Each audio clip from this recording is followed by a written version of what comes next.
আমরা একজন এলাকাবাসী কথা বলছেন আর তার কাছ থেকে শুনে আসার চেষ্টা করব।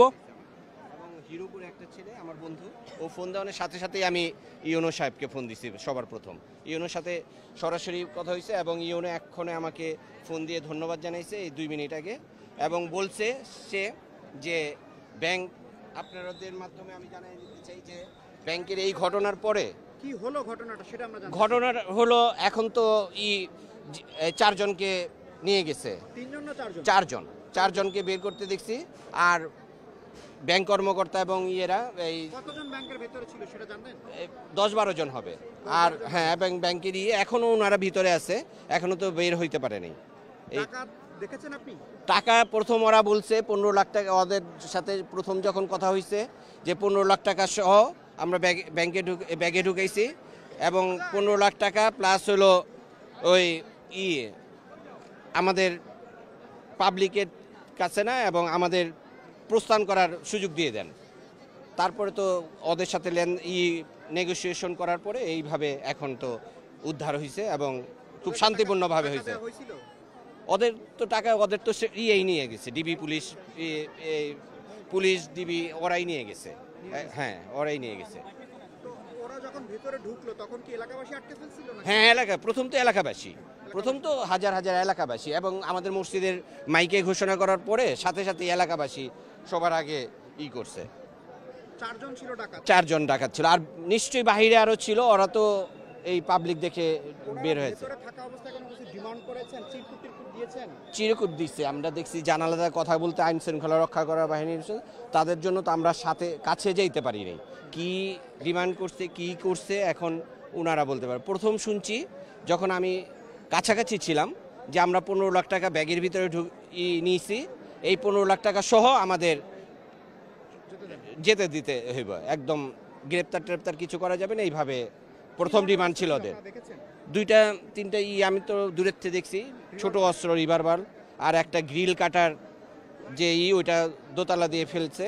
ওই ওদের তো কালো কাপড় দা মুখ ঢাকা ছিল, আসলে ওই জিনিসটা আমরা দেখতে পারি নাই।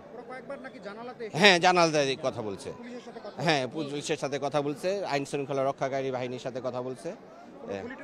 না, গুলি চালায় নাই, খুব শান্তিপূর্ণভাবেই ওনারা করছে। হ্যাঁ, অস্ত্র ছিল, অস্ত্র তো আমরা দেখছি যে নিয়ে গেছে। একজন এখানকার এলাকাবাসী বলছিল যে একজনের নাম ছিল নীরব, তিনি তার পরিচয় প্রকাশ করেছে, এটি এমনটি কোনো খবর আপনারা জানেন? আমি জানা মতে জানি না, হইতে পারে, উনি যদি কাছে থাকে তো হইতে পারে নীরব, আমি ঠিক জানি না। আচ্ছা, আপনাদের আপনি কিভাবে খবরটি পেলেন? ডাকাত সদস্য সবার প্রথম খবর পাইছি আমার এইখানে ফুড দোকানদার, এই ব্যাংকের নিচেই, উনি আমার এক বন্ধুকে ফোন দিছে। আমি হলো এই বিএনপি ইউনিয়নের সভাপতি, তা আমাকে সাথে সাথে ফোন দিছে। আমি সবার আগে ইউনো সাহেবকে ফোন দিছি। ইউনো তখনও জানে না, ইউনো বলছে যে পুলিশকে জানাইছেন, আমি বলছি আপনি জানান। উনি পরবর্তীতে জানাইছে, আমি র্যাবকে জানাইছি প্রথম, তারপরে ওনারা আসছে। এই যে আপনারা দেখতেছেন আইন শৃঙ্খলা রক্ষাকারী বাহিনী সবাই, এবং একটু আগে আমাকে ইউনো সাহেব ধন্যবাদ জানাইছে, এবং আপনাদের মাধ্যমে জানাই দিতে চাই যে উনি জানাইছে যাতে এই ঘটনার পরবর্তীতে ব্যাংকে যাতে কোনো সমস্যা না হয়, এবং যারা জিম্মি আইছে ওরা ভয় পাইছে। আপনাদের একটু, আমার নাম মোহাম্মদ মতুর রহমান।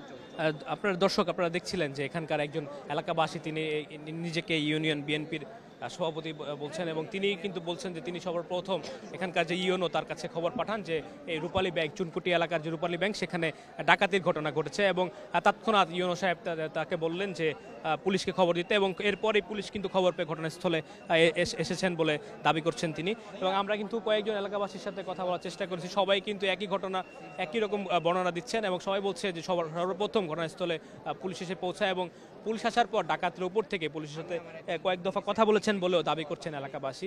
এবং এখানকার সর্বশেষ যে পরিস্থিতি বর্তমানে রয়েছে সেটি হচ্ছে অনেকটাই শান্ত হয়েছে। পূর্বের যে পরিস্থিতি আমরা দেখতে পেয়েছি এখন অনেকটাই শান্ত বলা চলে, এবং এলাকাবাসীর যে ভিড় সেটি এখনও রয়েছে। এলাকাবাসী, উৎসুক যে জনতা, তারা কিন্তু বাড়ি বাড়ি ব্যাংকের কাছে আসার চেষ্টা করছেন।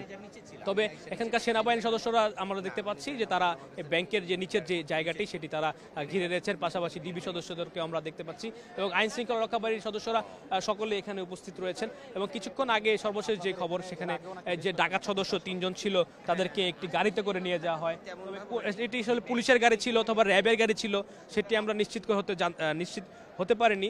আমরা জানার পর সাথে সাথে আপনাদেরকে জানিয়ে দেওয়ার চেষ্টা করব যে তাদেরকে এই ডাকাত দল সদস্যদের এখান থেকে কোথায় নিয়ে যাওয়া হয়েছে।